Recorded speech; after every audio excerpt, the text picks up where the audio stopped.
So I put my head down until I got there and said, why not at 10? Why not at 100? It's an endless thing.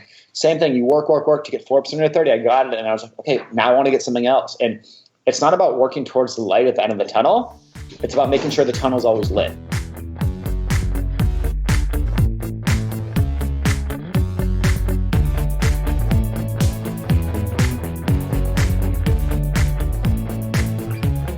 Welcome to the FI Show, where you get a behind-the-scenes look into financial independence. Here's your host, Cody and Justin. Hello, everyone, and welcome back to another episode of the FI Show. But before we get started, let's check in with the main man, Cody. How's it going?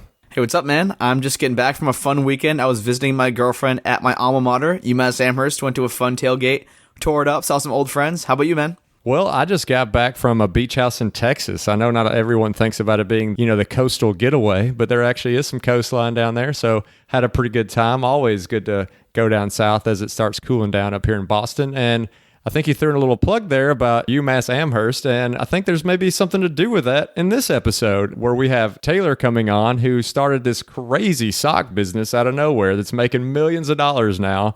But let's don't give away Taylor's entire story. Take it away, Taylor. I mean, I remember even though I was like probably 5 or 6, like going to buy a cheeseburger and saying like, why is this $4? Why isn't it $3.50? Why isn't it $4.50? Like, how much did it cost to make? Like, that's what my mind was always geared towards. It escalated to like middle school, high school, being like, this candy I could buy at the grocery store for 25 cents each and sell it for $1 each later. That's crazy. Like, the idea of price arbitrage just like absolutely blew my mind, that you could buy something for one price somewhere and sell it for a different price somewhere else. And that just was like absolutely eye-opening to me. And I was like, whoa, there's an opportunity to make money. So for whether it's selling candy or water bottles or sports tickets, I got really big into buying and selling Clipper tickets when I was like 16, flipping tickets. So I've always been just fascinated by this idea of like, you could buy something for one price and sell it for a different price. So some people we interview, they just feel like it was always in them. Like you mentioned, starting early, but is there a person, maybe the way that you were raised, an event that happened? Is there anything you can point to that maybe kickstarted that? So I don't think there was actually like a person or like a single event that made me really interested in it. It was more just, I was always fascinated by the concept of value and always like thinking something costs something here, but it costs something else somewhere else, which is like, I remember the earliest days, I remember when I'd go to a restaurant or something and a water bottle would cost $1 and I'd see it at the grocery store for 25 cents. And I'd just be like, why do people buy water bottles at restaurants for $1 when they could buy it for 25 cents at a grocery store, the same exact bottle? And I just remember like that was something that I was just like, oh my God, this is so interesting to me. And I was just fascinated by the concept of value. So let's move forward through middle school, high school, you're probably doing all these little entrepreneurial flip type things. Then you get into college, and I know we have a very similar story where I don't know whether it was societal pressure from friends and family, but you thought you had to go like the corporate route, and I know you want to be like an investment banker. Could you kind of take us through your mindset there? It seems like the inner entrepreneur was getting suppressed at that point. Well, yeah, so I just knew I wanted to be financially independent. So I knew like going into college freshman year, I knew the cost of college, and I was just like, I had this epiphany. I was like, I'm spending so much freaking money here at this school. I better just bust my ass to make sure I make money when I get out of here, because I just felt this huge financial burden from college. And I was like, damn, like this is so expensive. I got to figure out how to leverage this to make money. And I was at first attracted by the field where you make the most money, finance. And I was like, I can make 6 figures out of school. It's so awesome. I always had the entrepreneurial spirit. Like freshman year, I started a company. Sophomore year, I started a different company. And they're both moderately successful. And those were both companies before FEAT. But at the same time, I was doing banking and I thought I wanted to do that so badly. And I remember I got an investment banking internship, which is super coveted, hard to get, especially coming from UMass. Like UMass kids don't get investment banking internships. It's pretty screwed up, but it's like, you're not from a target school, you don't get an investment banking internship. So I really just like hustled and got that. And when I was there, it was like crazy. Like all the VPs and directors were all in their 3rd or 4th wives and they're all sad and lonely. And I was just like, I don't want this life. Like these are not role models I look up to. I don't want to be like these people. And if I go down this path, I'll do this.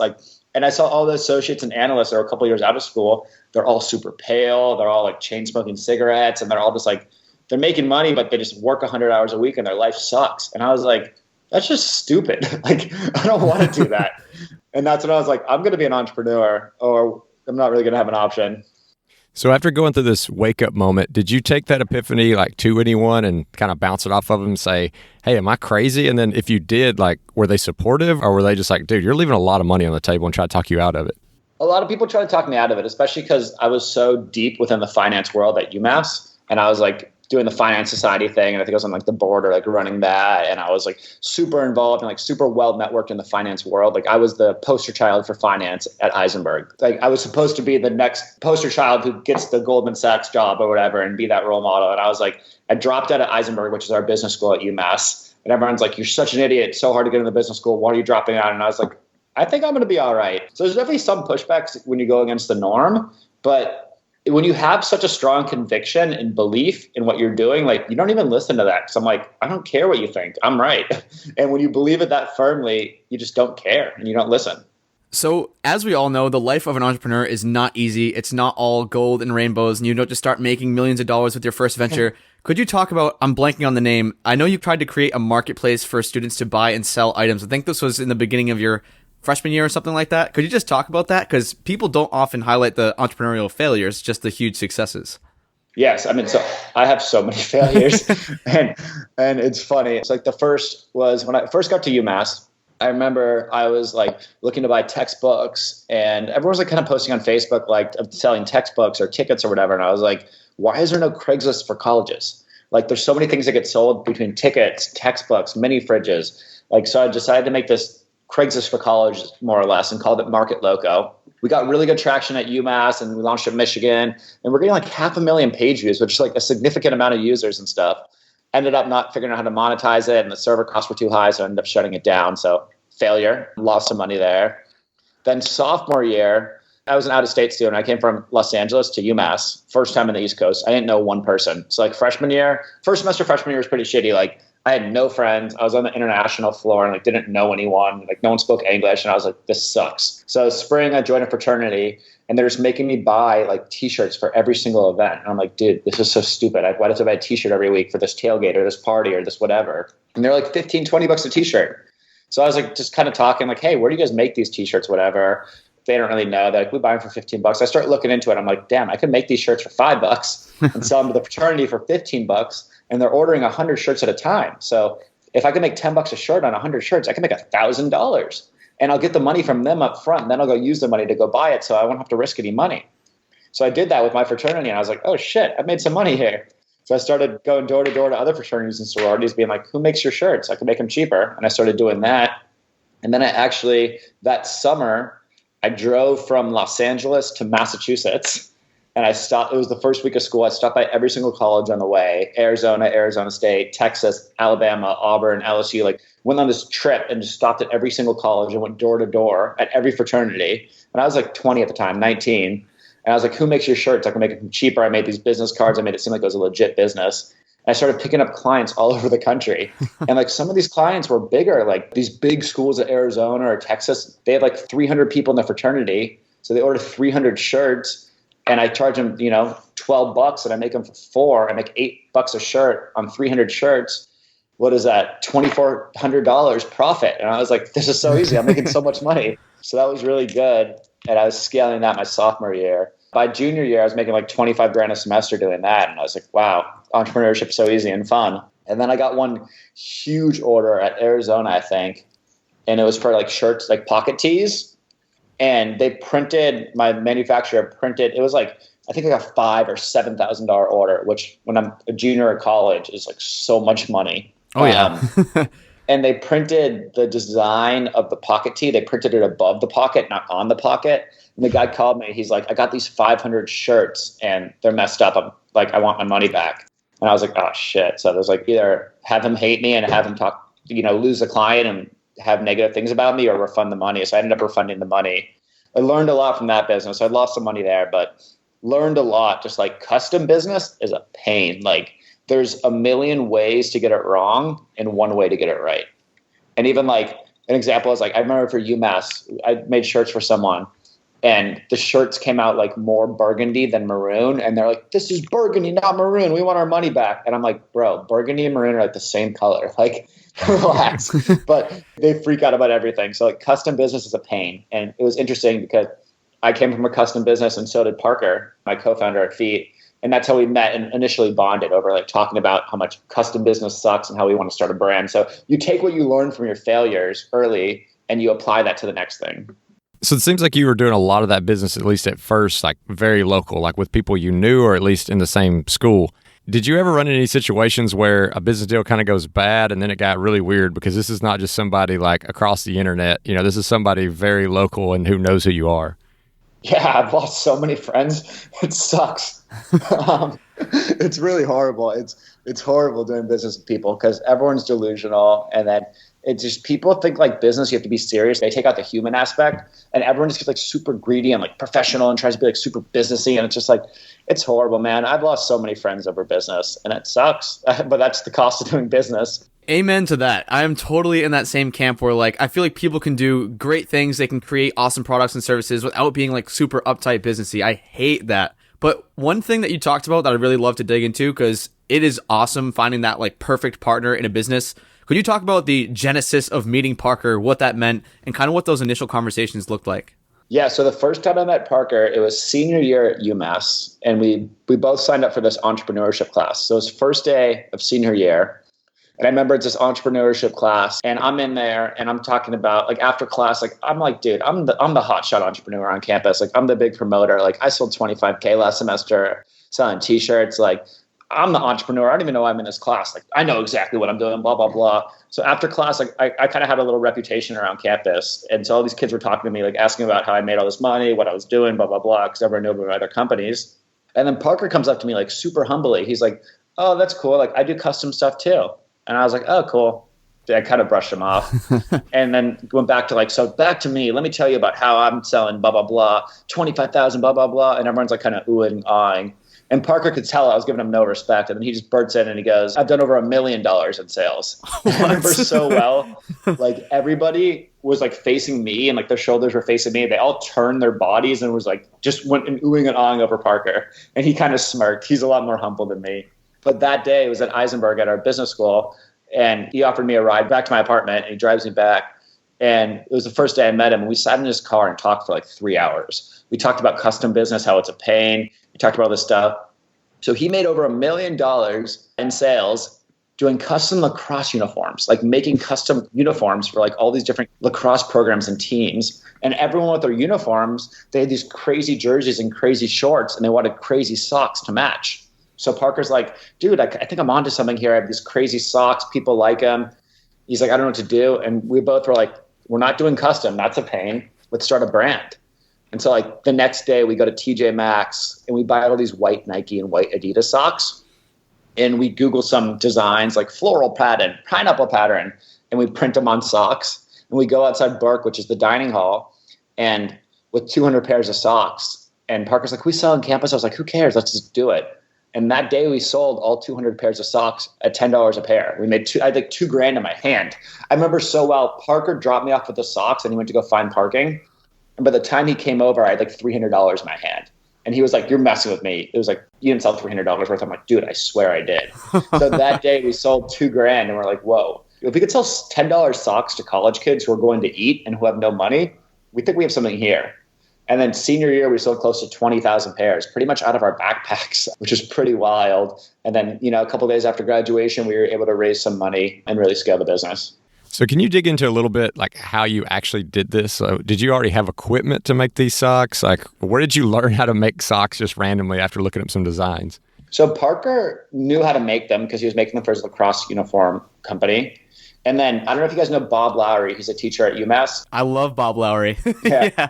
So Parker won like a pitch competition in Bob Lowry's class, and he won like $500 or something for his pitch competition. And with that $500, he bought something called a heat press. And a heat press, it looks like a big panini maker, and it's a sublimation heat transfer. So then you get these sublimated prints, and you could print these designs on.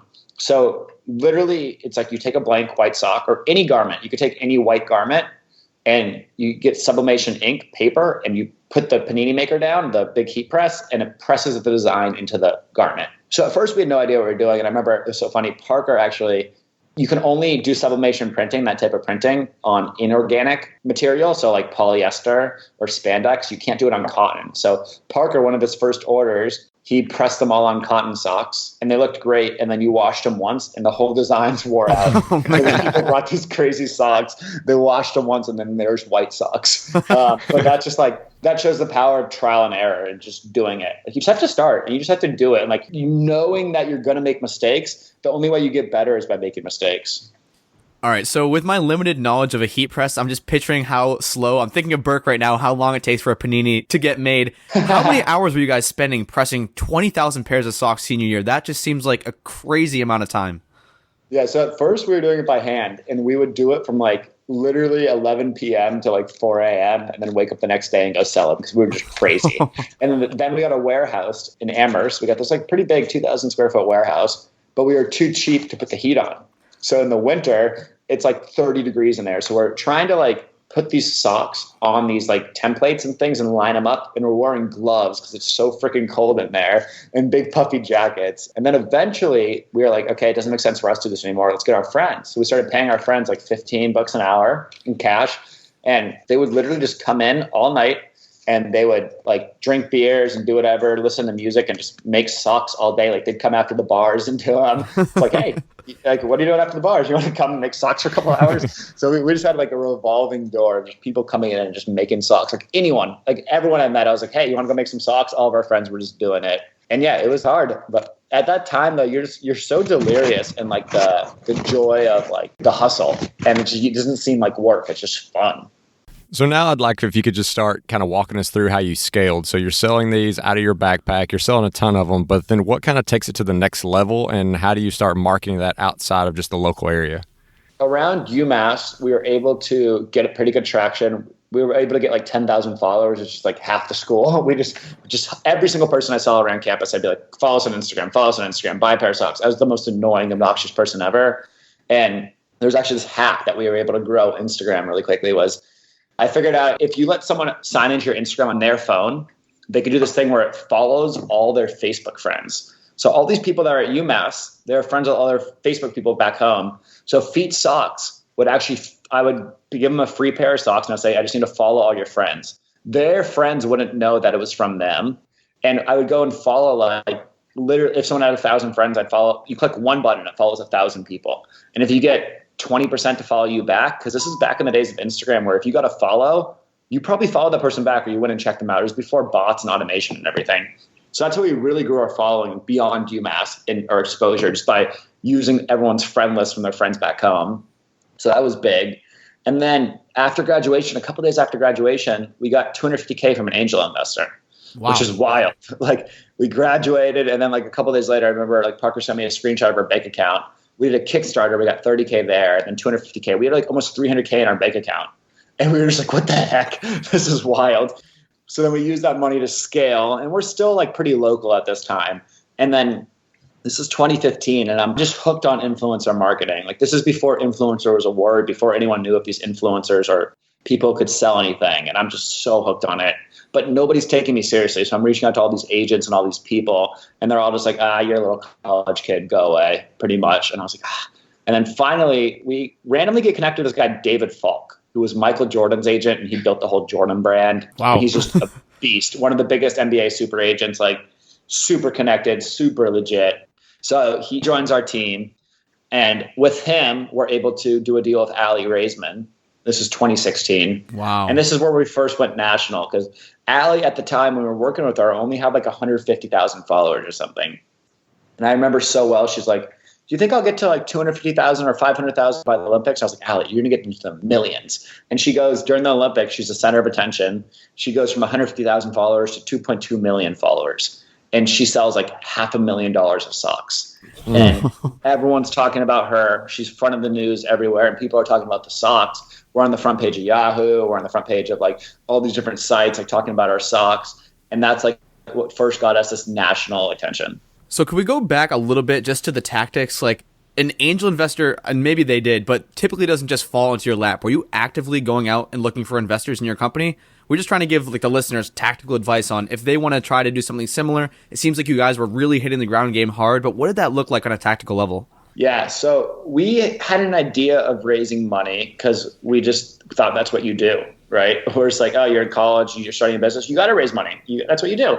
And I think our passion and our networking, we just didn't stop. Like literally every single person we talked about FEAT all the time. Like I had socks in my jacket all the time. And it was one alumni that I knew invited me to dinner at Wings Over Amherst, which is like this like little janky wing spot. I know Wings. Exactly. He invited me to a dinner there. And while I was there was another alumni there, this guy, Vinny Duvall. And Vinny, I was just he was interested in what we were doing. And the alumni introduced me and said, yeah, he's a little sock company. And Vinny's like, oh, cool. Like, tell me more. And I was like, I'll just show you. And I pull like 6 socks out of my jacket, like brand new socks. And he was like, I'll buy all of them. And he gave me like $100 and just bought all the socks. He's like, I loved your hustle, blah, blah, blah. And then he was wearing those socks that he bought at the gym. And then one of his friends saw him wearing those socks at the gym and asked, because like they're super bright pink socks or something. He asked, like, what are those socks? And he was like, oh, it's a UMass kid, blah, blah, blah. And then that guy that saw him wearing our socks at the gym ended up being our first investor. And I remember so well, it was so funny when we met with him because we have no idea what the hell this company's worth. Like we're college kids. Like to us, 50K is like so much money. So our plan was to raise 50K at $100,000 valuation. So the plan was to give up half the company for 50K. And the plan was to raise it from 10 different people and get 5K checks from 10 different people. And that was the plan. And Vinny, our advisor, or the alumni I met, and he was like, no, you got to raise way higher. And our other founder at the time was like, we should raise it a $5 million valuation. And I was like, dude, we have like, no way, man. We have like $200,000 in sales. How are we a $5 million company? So we meet with this guy who wants to invest with us. And we told him we want to raise $250K. And we're going to Sushi. This is a place in Northampton. This is like 2 weeks before graduation. And he's like, okay, you guys want $250K at what valuation? And it was me, Parkin, with another founder, Elijah, at the time. And we kept saying, like, Elijah, if you really want to raise it a $5 million valuation, you're going to have to be the one that says it because I don't have the balls to say that with a straight face. Like, there's no way I could say that. And so the guy's sitting across from us. We had a good lunch. And then he's like, so what valuation do you want? And it's just quiet. And we're both looking at Elijah like, dude, come on. And then finally I just kick Parker. And Parker just goes, $3 million valuation. And like, just like so uncomfortable. And the guy's like, okay. How about a $1.5 million valuation? And underneath, we're like jumping for joy. We're like, a $1.5 million valuation. That's amazing, blah, blah. But we're just like, we'll think about it and get back to you. And then we leave, and then we agreed to terms. So we ended up raising $250K at a $1.5 million valuation. Pure luck. Ironically enough, like 10 months later, we raised $1 million at a $10 million valuation, which is also a crazy story. Yeah, I mean, as far as raising money, if it happens, it happens. I think a lot of people are too aggressive about it and just want the money for the money. It's all about who you know. And whatever you're worth, it's just what you say you're worth. And it's just such a gray area. So it's like whatever you are worth and you could believe in, go try to raise the valuation. And maybe you'll meet the right person and it'll work. Maybe you won't. But I think it's all about just knowing as many people as possible. I just think that was such a great example of how you just keep knocking on doors until you never know what's going to happen. I mean, yeah, that person sort of fell in your lap, but you went to so many people and eventually, something led to a lead. So I think that's an awesome story. But what I was going to ask was, this thing is obviously growing at a crazy rate. Did it ever get to a point where the business was actually moving a lot faster than you could? Like it kind of felt like it got out of control on you? Dude, that's a great question. It got so out of control. So we graduate, we did the deal with Allie, we moved to LA, we do this deal with this guy, Logan Paul. And with one post, he sells $500,000 of socks. We raise $1 million. At this time, we have like 1.5 in the bank. And we're just like, damn, we're 22 or 23. We're just like, we're so good at entrepreneurship. We understand it better than anyone else. We're so smart. We hire 20 employees in like 10 months. And not just any employees, 20 entry-level employees with no skill sets. We have no idea what they're doing. We thought we were so smart that we could mold them. So I just remember like, we're hiring everyone, man. It's like, oh, you don't have no sales background? We could teach you. You have no marketing background? We know what we're talking about. We're so good. We could teach you. So we had 20 entry-level employees in-house with no management structure, having no idea what we're doing. We're 22. We didn't even know how to, we don't know anything. And that just was ridiculous. It was wild. We get this 5,000 square foot warehouse. We put a pool inside the warehouse. We put a basketball court in there, ping pong table. It's everything you'd expect, right? It's like, oh yeah, like this is what you do. And we messed it up so badly. Definitely grew way too fast. So I remember seeing that warehouse and I was like, Jesus, these guys are like Rob Dyrdek. I saw like that crazy car. I don't know what type of car that was. I think, Taylor, you had some weird, crazy sports card looking thing. What was that exactly? It's called the Polaris Slingshot. Oh, the slingshots. Yeah. Yeah. But not only that, I got it wrapped. So it was like bright pink, bright yellow, and it was just like the craziest colors. I still have it actually, just like sitting in my garage. I never drive it anymore. We went pretty wild. And then it all came crashing down. That's what I wanted to roll into. So you're balling out. You have the Rob Dyrdek warehouse. At what point did it just become so unmanageable where you were like, hey, Parker, you know what? We need to scale this thing back down. Yeah, so we're balling out. We have the Rob Dyrdek warehouse. We have all the cars. We just get named Forbes 30 at 30. And we're just like, dude, life is, we got this shit figured out. And then it was, I think, Q4 of 2017. We were working with a 3PL, so it's a third-party logistics company that like ships all your stuff. So you pretty much ship your stuff to them and they ship it out. And we were planning on doing like a couple $1 million in December alone. And because it was like holiday season, we're crushing on Facebook ads, we're crushing everywhere. And then our 3PL emails us and says like, in order for customers to get their product by Christmas, the order has to be placed by December 7th. Which for us is like, oh shit, we're losing that week of the 7th to the 20th. Like that's so much revenue. We're not gonna be able to sell then, whatever. So we sell like $1 million in those first 7 days of December and just crush it. And then out of that, about 10% of those orders that were by December 7th, 10% of those orders didn't get to customers by Christmas. And then we were like, oh shit, we have this huge dilemma. Like we ruined Christmas for thousands of people. And the way digital marketing works is like you can't have negative sentiment because if like A, that customer is never going to order from us again, so that kills our lifetime value. B, they're going to talk smack about us to all their friends. Oh, that company sucks. I ordered on December 5th and didn't get my thing by Christmas and they promised it. And then C, they're going to start commenting on all your ads negatively and that just destroys you as an e-commerce company. So we had this dilemma. Do we refund like $100,000 of orders or do we just tell them to pound sand and we're not going to refund them? So we ended up having to like refund all these orders and it just like really messed us up. And all these people were pissed off and it was just horrible. And that kind of led us spiraling down pretty badly. It started hurting our ads and hurting our performance because everyone's like, yeah, that company's cool, but you never get your stuff from them. It's a scam. It's that, it's this. And that really, really hurt us. And then started spiraling down. We downsized a little bit. But then where it really hit rock bottom was Parker and I realized like we were too one-dimensional, meaning all we did was work. Like we worked all the time. Like we had too much Gary Vee in our ears saying like work, hustle, grind, no friends, no life, no anything. And we listened to that. And like literally for like probably a year and a half, we didn't go out once, have a sip of alcohol or like go to a bar or do anything. We didn't hang out with friends ever. We'd wake up at 6 and work till 10 and do nothing else. And we were depressed. Like it sucked. And it was crazy because it was the best time for the business. The business was growing, but we were so unstable. And it got to the point where I was so unstable mentally. Like I was depressed, man. Like I probably gained 30 pounds. Like I had no friends. Like it was horrible. And I got to such a negative point. 2018 during Q4, like one of our biggest times, I couldn't take it anymore. I remember I turned to Parker and I said, I just booked a one-way flight to Thailand. Can you take me to the airport? And it was like a Tuesday morning at 11 a.m. He was like, what? And I was like, dude, I need to get out of here. I'm leaving my phone. I'm leaving my computer. I'm not taking anything with me. And I'm going to come back. I booked a one-way. I'll come back when I'm ready. and he's like, okay. He understood what a bad situation we both were in. And he drives me to the airport. I remember I was like driving to the airport and I called my mom and I was like, Mom, I just want to let you know it's all good. I'm leaving my computer and phone here. I'll contact you if I need anything, but I just booked a one-way flight to Thailand. I'll come back when I'm ready.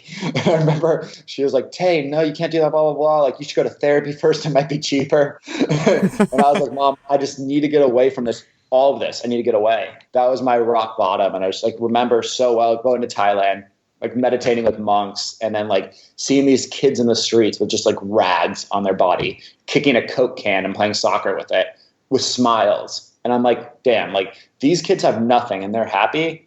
And I had Forbes under 30, millions of dollars in sales, this, that, the car, the warehouse. And I'm miserable. Like, who's winning in life? Like, do I want to be the person that's enjoying it and happy and smiling? Or do I want to be a person that is killing it in business and has the things? So that's when my mindset really shifted away from like, I think coming out of school, those first couple of years out of college, you're so impressionable because you don't know how you're supposed to navigate the world. And you kind of sometimes just listen to the loudest voice. And to me, the loudest voice was Gary Vee. And he was saying, here's how you live in your 20s. You're supposed to hate your 20s. You're supposed to work all the time. You're not supposed to have fun. If you do that, you're ruining your later life. And I believed that way too much. And I hated that.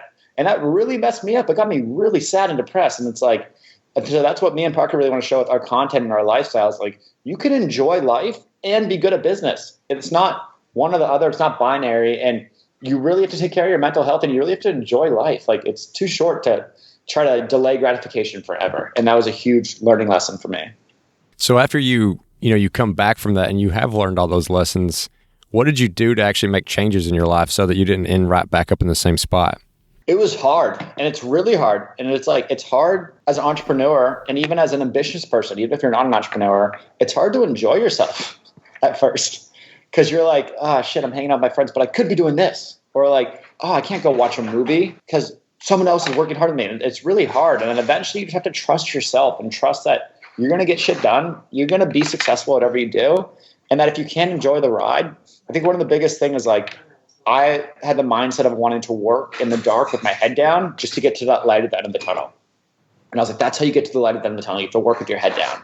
And I got to that light. Like, I remember I was thinking, like, I'm going to work with my head down. Once I get to $1 million in sales, I'd be happy. And then I got to $1 million in sales, and I got to that light at the end of the tunnel. I said, why don't I have 5 million in sales? So I put my head down until I got there and said, why not at 10? Why not at 100? It's an endless thing. Same thing. You work to get 4% or 30. I got it. And I was like, okay, now I want to get something else. And it's not about working towards the light at the end of the tunnel. It's about making sure the tunnel is always lit, because then you're playing with house money. Because I promise you, anyone out there who's like working towards a light towards the end of the tunnel, I'll be happy when, whether it's when I get a promotion or I start making 100K a year or this or that, whatever it is, you won't be happy when you get that. You'll be happy if you can enjoy the destination and the journey there. And that was a big mindset shift that took like 3 years for me to fully understand it. Like, people would tell me it, but you really have to understand it for yourself. And it took years to really understand. What a great t-shirt. This tunnel is lit. Yeah, exactly. So could you talk about the business today? I don't remember what article I was reading, but you called it efficient AF, and now you guys are the only 2 employees and you outsource everything else. Could you just talk about how that works for the company? Yeah, so we had all this, we were drowning in overhead. So we had 20 employees in-house. We had the warehouse, we had this, that, employee benefits. We had to buy snacks and blah, blah, blah. We had like $75K a month in overhead. And that just killed us, because no matter what you do in sales, like, you got to pay that $75K a month in overhead. So then we decided to outsource and automate things and just really leverage distributed teams. So for example, like, we had a customer service person. They were a college grad. They were making $45,000 a year, which is minimum wage in California. And they were complaining they wanted more money, and they were okay, like whatever. But instead of paying $45,000 a year, now I have a guy in the Philippines for a couple bucks an hour. He only works when we need him, and he speaks perfect English, and he's amazing. So it's like distributing parts of your team like that. And we ended up distributing everything and just working with a bunch of contractors and flex workers. And what we realized is, A, it was better quality work. B, it was less expensive. And then C, it allowed us to be more time, because we feel like we were trapped to the office 9 to 5. And it allowed us to enjoy our life more. And the business, like, we just got really good at putting processes in place and optimizing those processes. And through that, we were able to free up so much time and become really efficient and optimized with the business and extremely profitable. So now, like, the business, like FEAT, is extremely successful and profitable right now. And it takes like less than an hour a day to run. Wow. If that. Because we just have the right people in the right places and set up the right processes, which is awesome. But it was a long transition, and it's trial and error. But we figured out how to really optimize these processes and these different resources and people we have. I was just about to ask about that, because it seems like at some point in the journey, you definitely had some capacity opened up for you to start working, because now you have a media agency. It's Taylor Parker Agency, right? Yeah. So something that really stuck with me for a while was like 2 quotes. One is, you want to work on your business, not in your business. And that was huge to me, because like, when you're in the weeds of like responding to customer service questions, or in the weeds of working in the business, you can't work on the business on a macro level.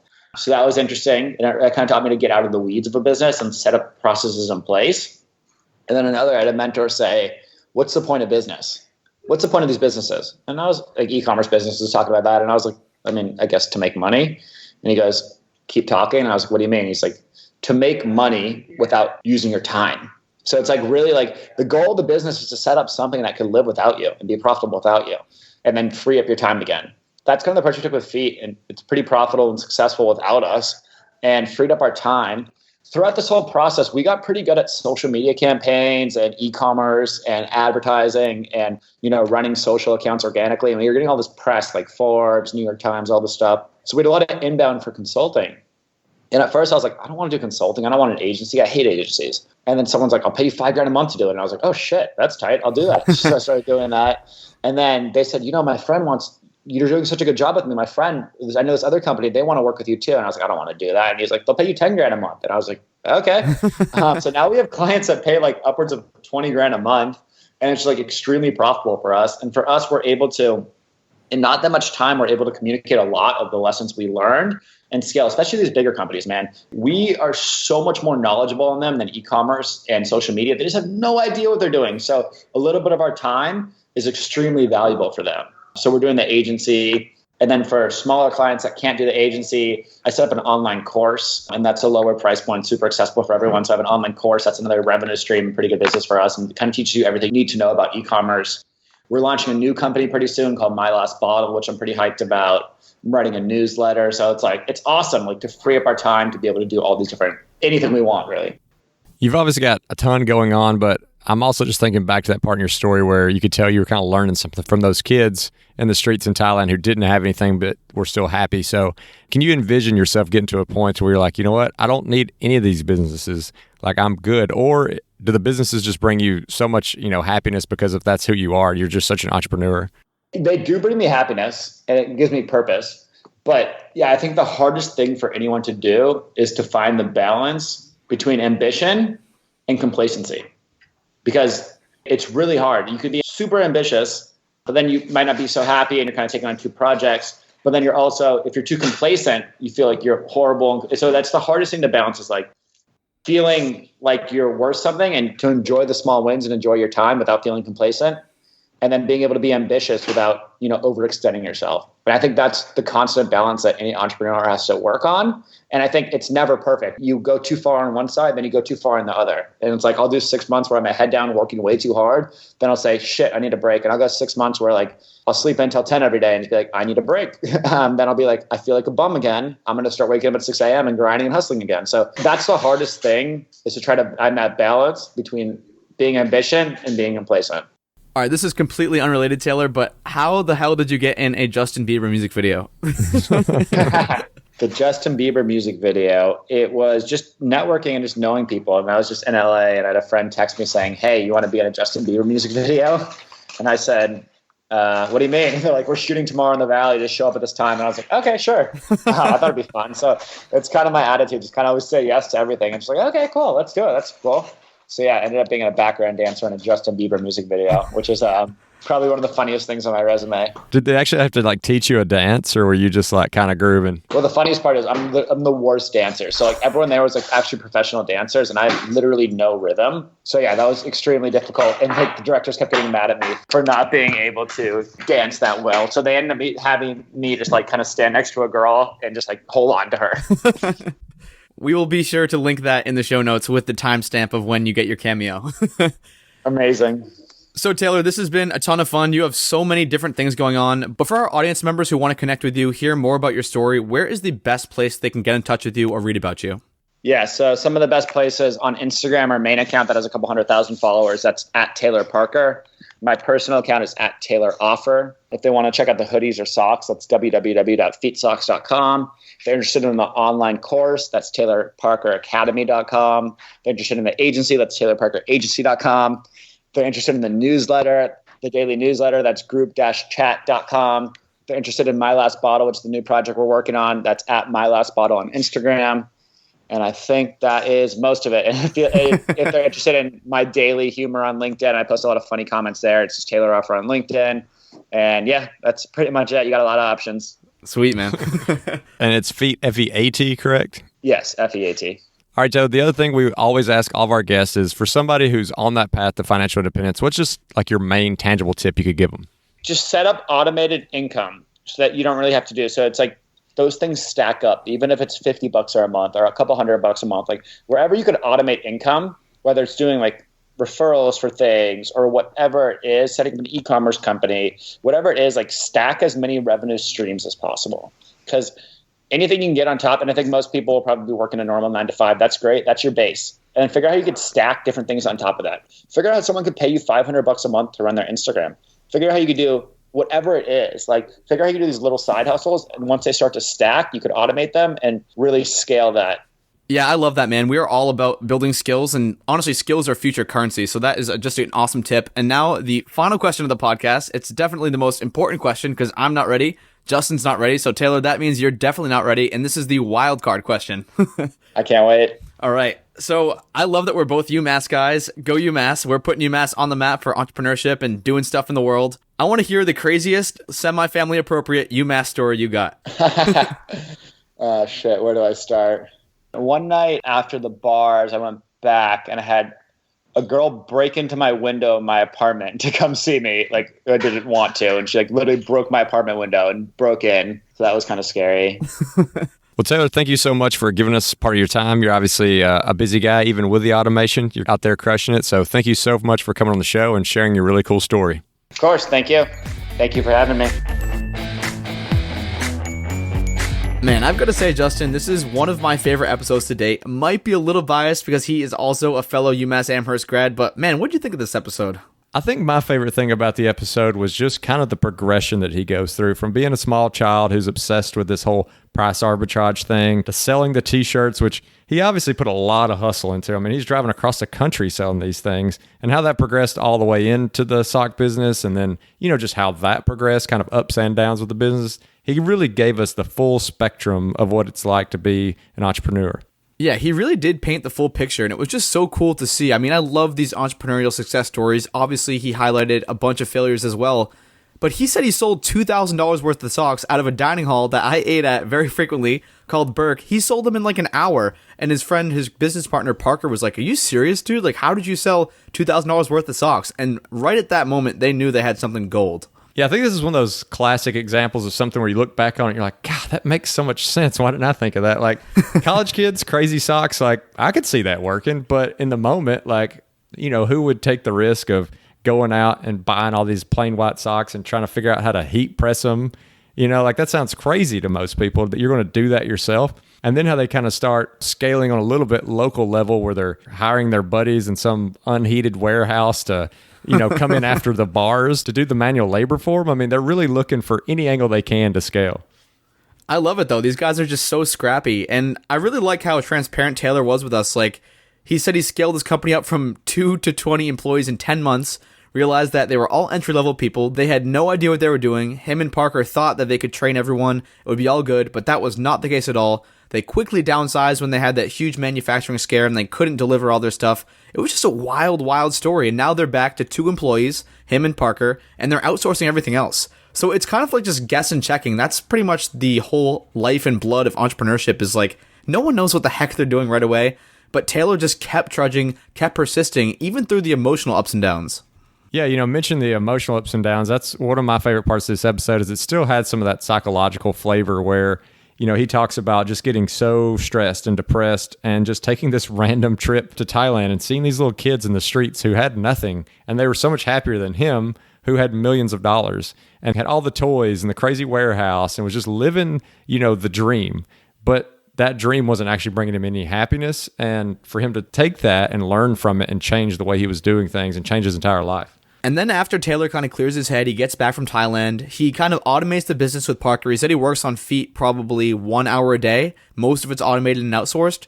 That has not stopped him. It's such a huge success, but now he's building even newer and bigger businesses. Yeah, I mean, he's obviously... Whoa. What was that, Justin? It's that call to action, Cody. And this week's call to action is kind of this 2-part thing that go together really well, where if you find yourself really stressed out because you feel like you're having to do just everything in life, whether that's at work, your personal life, and you're just letting all these tasks kind of compile and add up on you, look for some ways to automate that and take the stress off. I mean, in Taylor's case, it actually made his business more profitable. But I would say even if you're having to pay just a little bit for that automation, it may be worth it because it may open up more time for you to find a side hustle you actually enjoy, or it may just bring you happiness. And hey, that's worth plenty. That's an awesome call to action, Justin. I totally agree. Automation is great as long as it's not too expensive. And we just hit on a lot of great stuff in this episode. So if you want to get any of the extra details, any of the links, any of the backstory on Taylor, you can do that at thefishow.com/Taylor. And if you want to join one of the most inclusive, fun, personal finance focused Facebook groups, you can do that at thefishow.com/community. And as always, if you've been enjoying this content, we really appreciate you. Thank you so much for listening to The Fi Show. Hit us with that 5-star review and rating. It helps us get great guests like Taylor and just broaden the message. Thanks for listening. See you on next week's episode of The Fi Show.